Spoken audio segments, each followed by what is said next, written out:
भक्ति शास्त्र सम्मत होनी चाहिए। आप कुछ भी करें वो भक्ति नहीं हो सकती। इस बात को ठीक ठीक समझना चाहिए। आप कुछ भी करें, बोले महाराज हमारी ये श्रद्धा है, बोले शास्त्र के सीमा से बाहर जाकर के होने वाली श्रद्धा भी उत्पात का कारण बनती है। श्रद्धा को भी शास्त्र की सीमा में ही रहना चाहिए। शास्त्र की सीमा से बाहर होने वाली श्रद्धा भी अंधश्रद्धा होती है, जिसको आज अंधश्रद्धा कहते हैं। अंधश्रद्धा की परिभाषा क्या है? बोले अंधश्रद्धा की परिभाषा यही है कि जो शास्त्र की सीमा से बाहर मनमुखी और भक्ति का ही पर्यायवाची शब्द कहा जाए तो श्रद्धा है। श्रद्धा को ही भक्ति कहते हैं। वो भी कैसी श्रद्धा, कैसा प्रेम? तो कहते हैं कि महनीय विषये प्रीति ही भक्ति ही। महनीय जनों के प्रति जो प्रीति हो उसका नाम भक्ति। सभी प्रीति को भक्ति नहीं कहते।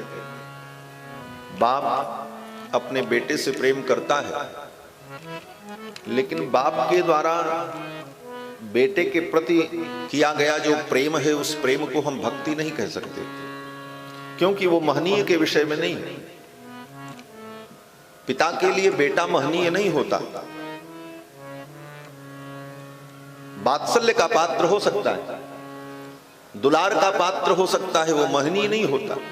इसलिए बाप के द्वारा बेटे के प्रति किया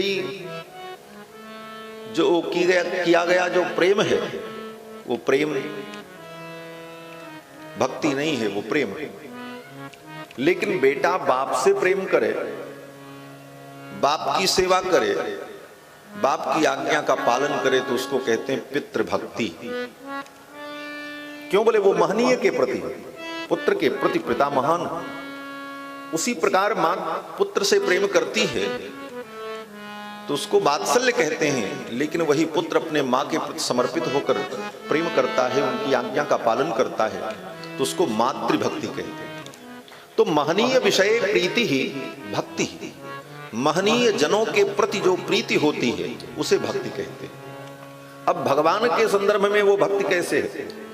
तो कहते हैं भगवान सबसे महनीय है, महानतम है। वेदों ने कहा कि अणोर अणीयान महतो महीयान। भगवान महतो महीयान है, महान से भी महान है। और ऐसे महान परमात्मा के प्रति हमारी जो प्रीति है, जो श्रद्धा है, उसका नाम भक्ति। अब वो भक्ति किस प्रकार से हो? जैसे हमको समझ में आवे वैसे कर लें? कहते नहीं। शास्त्र के सीमा में रहकर इतिहास पुराणाभ्याम वेद शास्त्र विधिम बिना, आचार्य कहते हैं कि इतिहास पुराण वेद शास्त्र की विधि को छोड़कर केवला हेतुकी भक्ति ही उत्पाताय कल्पित। इतिहास पुराणाभ्याम वेद शास्त्र विधिम बिना केवला हेतुकी भक्ति ही उत्पाताय कल्पते। शास्त्रकार कहते हैं कि इतिहास पुराण को छोड़कर, वेद की विधि को, शास्त्र की विधि को छोड़कर केवल अपने मनमाने ढंग से हम भक्ति करें तो वो भक्ति क्या है? बोले उत्पाताय कल्पते। वो भक्ति उत्पात को उत्पन्न करती है। उस भक्ति से उत्पात होगा। वो उत्पात क्या होगा? बोले वेद के सिद्धांत का नाश होगा, करने वाले का नाश होगा, भ्रम पैदा होगा, अज्ञान की एक श्रृंखला चल पड़ेगी और उसका परिणाम बड़ा भयानक होगा। इसीलिए शास्त्र सम्मत भक्ति का ही महत्व आचार्यों ने कहा है। इसीलिए शास्त्र की विधि से हम भगवान की भक्ति करें, और शास्त्र की विधि को जानने के लिए शास्त्र को श्रवण करना पड़ेगा। श्रोतव्यो मंतव्यो निदिध्यासितव्य। शास्त्र की विधि का न ज्ञान होने के कारण कोई भी अज्ञानी व्यक्ति अपने विचार से किसी भी व्यक्ति को भगवान बना देता है। कितने नकली भगवान इस दुनिया में पूजित हो रहे हैं, और बाद में उन भगवानों की स्थिति क्या होती है? बोले जिंदा रहे तो जेल जाते हैं और मरने के बाद गाली सुनते हैं। कितने मरेच्छों को भगवान बना करके गली गली उनके मंदिर बन गए। साईं जैसे व्यक्ति को भगवान बना दिया, क्यों? साईं को भगवान बनाने वाले कौन है? बोले विद्वान नहीं है, शास्त्रज्ञ नहीं है, वे अल्पज्ञ मनमुखी भक्ति करने वाले लोग हैं, जिन लोगों ने शास्त्र की विधि को न समझकर अपनी अंधश्रद्धा के परिणाम स्वरूप ऐसे व्यक्ति को भगवान घोषित किया। कहने का तात्पर्य कि जब तक शास्त्र को हम श्रवण नहीं करेंगे तब तक सनातन वैदिक सिद्धांत को हम समझ नहीं पाएंगे। इसलिए शास्त्र के गंभीर रहस्य को श्रवण करना चाहिए। भगवान की कथा कोई मनोरंजन नहीं, भगवान की कथा कोई कॉमेडी नहीं है कि आप यहां मनोरंजन करने आवे और थोड़ा देर आपके अनुकूल बातें सुनाई जाएं तो आपका समय पास हो। कथा तो जीवन का सार है। महाराज, भगवान की कथा भगवान का स्वरूप है। श्रीमद् भागवत महापुराण में और भगवान श्री कृष्णचंद्र में रंच मात्र भी अंतर नहीं। ये भगवान की शब्दमयी मूर्ति। श्री वेदव्यास जी महाराज वर्णन करते हैं कि जब भगवान निज धाम गमन करने लगे अपनी लीला का संवरण करके, तो भगवान के परम सखा श्री उद्धव जी महाराज ने भगवान से कहा, हे भगवान, आप निज धाम चले जाएंगे तो आपके भक्त आपके वियोग में अपने जीवन को कैसे धारण कर पाएंगे? तो भगवान श्री हरि ने कहा, उद्धव, अन्य अवतारों में अपनी लीला का संवरण करके मैं क्षीर सागर चला जाता हूं, क्षीरारणों में मेरा प्रवेश हो जाता है, लेकिन इस बार कृष्णावतार में लीला का संवरण करके मैं क्षीरारणों में नहीं जाऊंगा।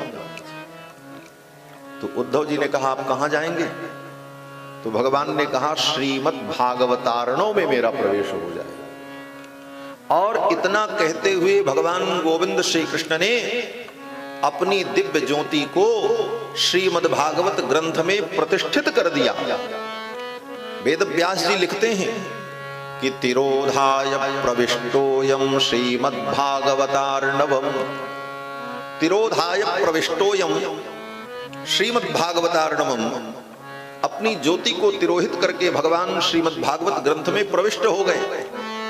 तेनेयं वाङ्मयी मूर्ति प्रत्यक्षा वर्तते हरेः, इसीलिए श्रीमद् भागवत महापुराण भगवान की प्रत्यक्ष वाङ्मयी मूर्ति है, शब्दमयी मूर्ति। भगवान स्वयं इस ग्रंथ में प्रतिष्ठित हो गए। श्रीमद् भागवत महापुराण का एक एक अक्षर, एक एक शब्द, एक एक वाक्य भगवान श्री कृष्ण का स्वरूप है। ऐसा ये दिव्य ग्रंथ श्रीमद् भागवत महापुराण परमहंसों की संहिता है। इस ग्रंथ के हर अध्याय के अंत में लिखा है पारमहंस्याम संहितायाम, ये परमहंसों की संहिता है। सुखदेव जैसे परमहंस ने इसको आत्मसात किया, वेद व्यास जी ने इसकी रचना की, लेकिन इसका रस श्री सुखदेव ने अनुभव किया और समय आने पर श्री सुखदेव जी महाराज ने राजा परीक्षित को सुनाया। वेद व्यास जी कहते हैं, इस रस को पियो, पिबत भागवतम रसम, पिबत भागवतम रसम, इस रस को पियो। कब तक पियो? बोले आलयम, पिबत भागवतम रसमालयम, पिबत भागवतम रसम आलयम। आलयम का मतलब मृत्यु पर्यंतम, जब तक मृत्यु न हो जाए तब तक इस कथा को पियो। अर्थात ये जीवन जब तक है तब तक बार बार इस कथा को पीते रहो, पीते। पिबत भागवतम रसमालयम, मुह रहो, बार बार पियो। कैसे पियो? बोले रसिका आहा, रसिक होकर के। भुवि भावुक आहा, हे पृथ्वी के भावुक प्राणियों, भावना से युक्त होकर के इस रस को पियो। ऐसा वेद व्यास जी महाराज आदेश करते। और जो इस रस को पीता है, जो इसे पिलाता है, जो इसका अनुमोदन करता है, जो इसका समर्थन करता है, वो भगवान गोविंद को प्रिय हो जाता है। स्वयं भगवान श्री कृष्ण कहते हैं कि मत कथावाचकम नित्यम मत कथा श्रवणे रतम, जो मेरी कथा को सुनाता है, मत कथा श्रवणे रतम, जो इस कथा को सुनने में रत रहता है, मत कथा प्रीति मनसम, जो मेरी कथा से प्रीति करता है, ना हम त्यक्षामि तम नरम, ऐसे पुरुष का मैं कभी त्याग नहीं करता, ऐसे पुरुष को मैं कभी छोड़ता नहीं हूं, मैं सदा उसे अपना मानता हूं। ये भगवान का उद्घोष है। ऐसी पावन कथा श्रीमद् भागवत महापुराण, जो वेदों का सार है, उपनिषद का सार है, और दूसरे शब्दों में कहा जाए तो ये गायत्री मंत्र की व्याख्या है। अर्थोयम ब्रह्म सूत्राणाम सर्वोपनिषदामपि गायत्री भाष्य भूतोसौ। श्रीमद् भागवत महापुराण गायत्री मंत्र की ही व्याख्या है। आप कहोगे गायत्री मंत्र तो छोटा सा, गली गली लोग पढ़ते हैं। आजकल तो गायत्री मंत्र माइक में लोग बजाते हैं,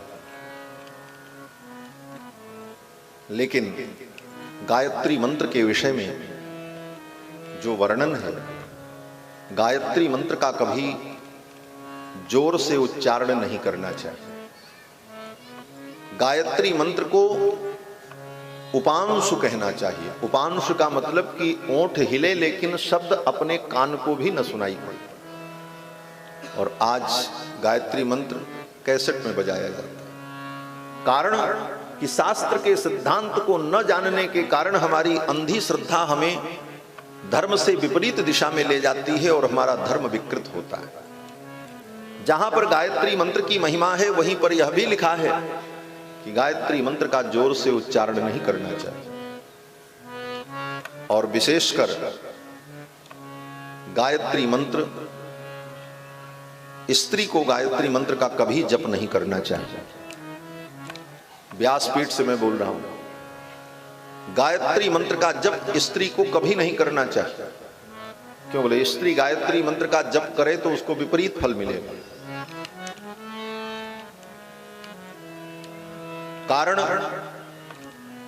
कि स्त्री का यज्ञोपवीत संस्कार नहीं होता, इसलिए स्त्री को गायत्री मंत्र जपने के लिए विधान नहीं। क्योंकि गायत्री मंत्र वही जप सकता है जिसका यज्ञोपवीत संस्कार है, और यज्ञोपवीत केवल पुरुषों का होता है।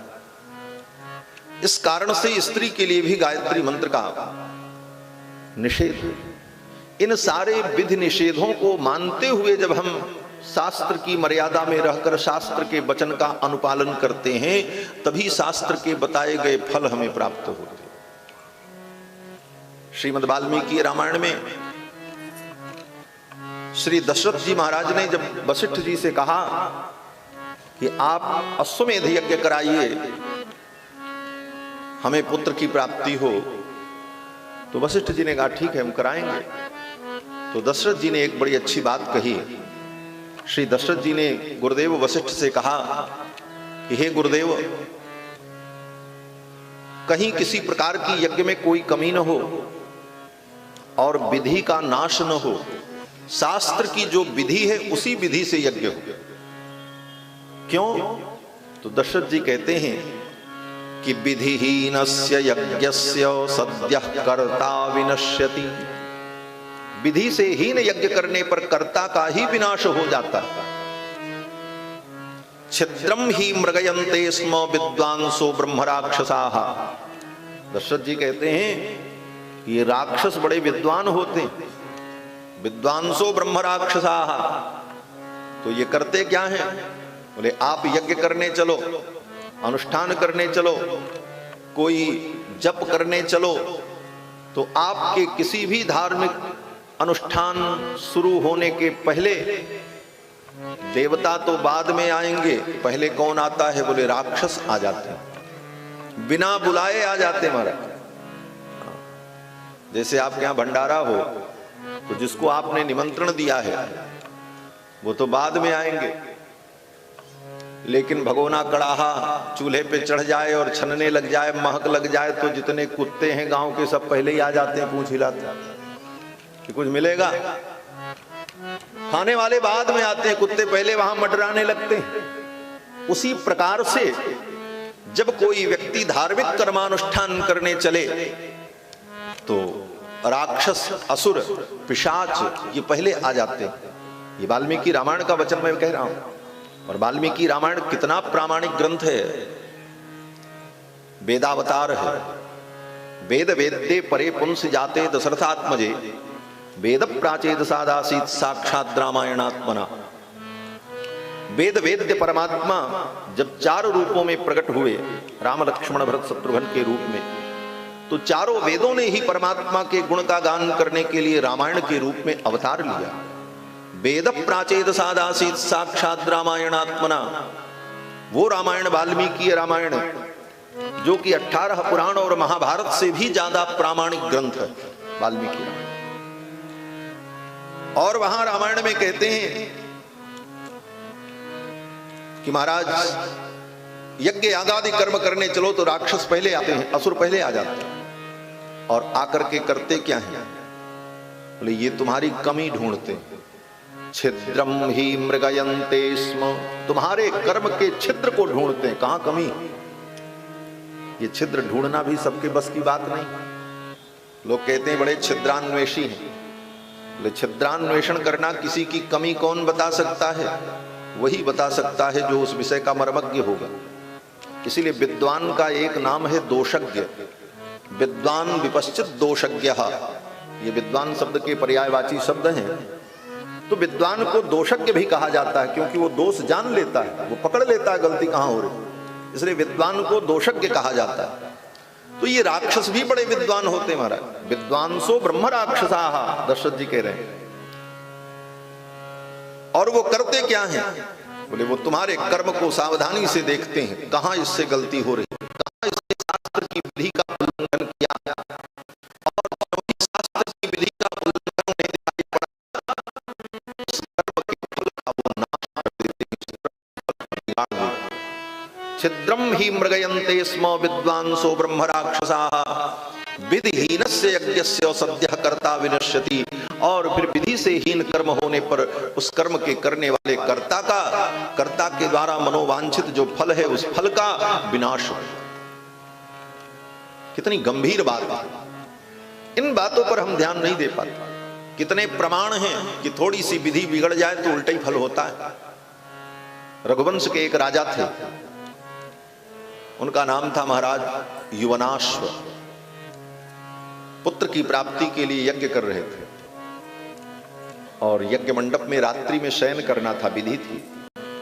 रात्रि में जजमान को प्यास लगे तो कौन सा पानी पीना है यह भी निर्धारित था कि अमुख कलश के जल को ही पीना है। और रात्रि में यज्ञ मंडप में अनेक कलश रखे हुए थे। वस्ती बरी नाम का एक कलश था, वो देवताओं के लिए रखा था, और धोखे से उस वस्ती बरी कलश के जल को उठा करके महाराज युवनाश्व ने पी लिया रात्रि में। परिणाम क्या हुआ? बोले पुत्र की प्राप्ति के लिए यज्ञ कर रहे थे। पुत्र तो आया, लेकिन कहां आया? पत्नी के गर्भ में नहीं, महाराज योनाश्व के पेट में गर्भ हो गया। बस्ती वरी के कलश के जल को पीने का परिणाम कि महाराज योनाश्व के पेट में गर्भ हो गया। प्रातः काल ऋत्विजों ने, ब्राह्मणों ने कहा महाराज कहीं विधि का लोप हुआ। निरीक्षण परीक्षण करने के बाद इस निष्कर्ष पर पहुंचे कि वस्ती बरी कलश के जल को इन्होंने धोखे से पी लिया, तो गर्भ तो अब इनके पेट में आ गया। ऋषियों ने कहा बड़ी समस्या, अब इस बालक को पैदा कैसे किया जाए। तो ऋषियों ने महाराज योनाश्व के पेट को चीरकर उस बच्चे को बाहर निकाला। बच्चा तो सुरक्षित पैदा हो गया। योनाश्व महाराज भी बच गए, लेकिन उस बच्चे को दूध कौन पिलावे? मां जन्म देती तो मां के पयोधर में दुग्ध होते, उसका पालन कौन करे? तो देवराज इंद्र आए और देवराज इंद्र ने कहा कि मेरी तर्जनी उंगली में अमृत है, मेरी उंगली को ये चाट करके स्वस्थ हो जाएगा, जवान हो जाएगा। और महाराज देवराज इंद्र ने अपनी उंगली उस बालक को चटाई और कहा कि माम धास्यति, माम माने मुझको, धास्यति माने मेरी उंगली को ये पिएगा। धाय माने जो दूध पिलाती है उस मां को धाय कहते हैं। भेंट पाने धातु है व्याकरण में, पीने के अर्थ में। तो शब्द की निष्पत्ति होती है कि मानधाता के ओ योनाश्व के पुत्र को इंद्र ने अपनी उंगली पिलाई और कहा माम धास्यति, ये मेरी उंगली को पिएगा, इसलिए इसका नाम मानधाता होगा। रघुवंश के राजा महाराज मानधाता जो हुए वो अपने बाप के पेट से पैदा हुए, केवल यज्ञ की एक विधि में कमी हो जाने के कारण। श्रीमद् भागवत महापुराण में भी कथा है कि विधि का लोप होने का परिणाम क्या हुआ। बोले त्वष्ट्रा महर्षि ने यज्ञ किया कि ऐसा पुत्र उत्पन्न हो जो इंद्र को मार दे, इंद्र को जीत ले, ऐसा पुत्र पैदा हो। और संकल्प किया और संकल्प करके आहुति दी। इंद्र शत्रुर विवर्धस्व, इंद्र के शत्रु का विवर्धन हो, इंद्र का शत्रु पैदा हो जो इंद्र को मार दे, क्योंकि त्वष्टा महर्षि के पुत्र को इंद्र ने मार दिया था। तो इंद्र से बदला लेने के लिए त्वष्टा महर्षि ने यज्ञ में यह संकल्प किया कि ऐसा पुत्र पैदा हो जो इंद्र को मार दे, इंद्र शत्रु पैदा हो। मंत्र पूरा वही था, सब विधि वही थी, लेकिन एक छोटी सी गड़बड़ी हो गई और फल उल्टा हो गया। बालक तो पैदा हुआ, बड़ा पराक्रमी था, लेकिन वो इंद्र को नहीं मार सका, इंद्र ने ही उस बालक को मार दिया। और गड़बड़ी क्या हुई? बोले सुन करके आपको आश्चर्य होगा कि जिस मंत्र का उच्चारण किया त्वष्ट्रा महर्षि ने, उस मंत्र के उच्चारण में एक स्वर का केवल अंतर हो गया, बस। स्वरतो वर्णतो मिथ्या प्रयुक्तो न तमर्थमाह, सवाग वज्रो जजमानम हिनस्ति यथेंद्र शत्रु स्वरतो पराधात। स्वर के एक अपराध के कारण त्वष्टा महर्षि के पुत्र को इंद्र ने मार दिया। और शब्द था इंद्र शत्रु, यही शब्द था। इंद्र शब्द, शत्रु शब्द के दो अर्थ होते हैं, दो प्रकार के समास होते हैं। इंद्रस्य शत्रु, इंद्र शत्रु, षष्ठी तत्पुरुष समास, और इंद्र शत्रु जस्य बहुब्रीहि समास। अब दोनों में अंतर क्या होगा? बनने के बाद शब्द वही बनेगा, इंद्र शत्रु, इंद्र शत्रु, लेकिन कहां पर बहुब्रीहि होगा, कहां पर तत्पुरुष होगा, वो एक स्वर के उच्चारण से भेद समझ में आएगा। और उस एक स्वर का उच्चारण बिगड़ गया और उसका परिणाम उल्टा हुआ और वो बालक मारा गया। इसीलिए वैदिक मंत्र कर्मानुष्ठान शास्त्र के मर्यादा से ही करना चाहिए।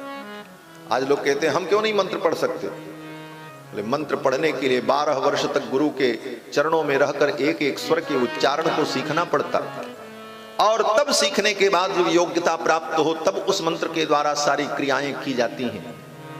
एक स्वर गड़बड़ हो जाए तो उल्टा अर्थ हो जाता है।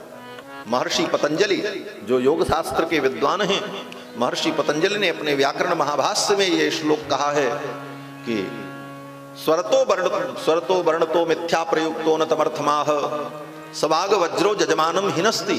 वह मंत्र ही वाणी का वज्र बनकर के जजमान का नाश कर देता। सवाग वज्रो जजमानम हिनस्ति यथेंद्र शत्रु स्वरतोपराधात्। जैसे स्वर के अपराध के कारण इंद्र का शत्रु वृत्रासुर मारा गया। इन सब बातों को न समझने वाले लोग धर्म को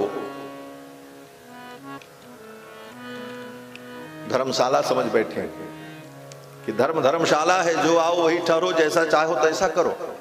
ऐसा नहीं, इसकी भी एक सीमा है, एक नियम है, एक सिद्धांत है। धर्म में लोकतंत्र नहीं चलता है, यहां बहुमत का सिद्धांत नहीं चलता है, यहां लौकिक संविधान लागू नहीं होते। धर्म के सिद्धांत में धर्मशास्त्र का सिद्धांत ही लागू होता है, धर्म के नियम ही लागू। वहां आप ये नहीं कह सकते कि सबके लिए समान अधिकार है तो हमारे लिए भी ये अधिकार है। जिसके लिए जो अधिकार विहित है वह अधिकार ही उसके लिए है, और उसमें रहकर वो भक्ति करे, धर्म के रहस्य को समझे, तभी उसका फल उसे प्राप्त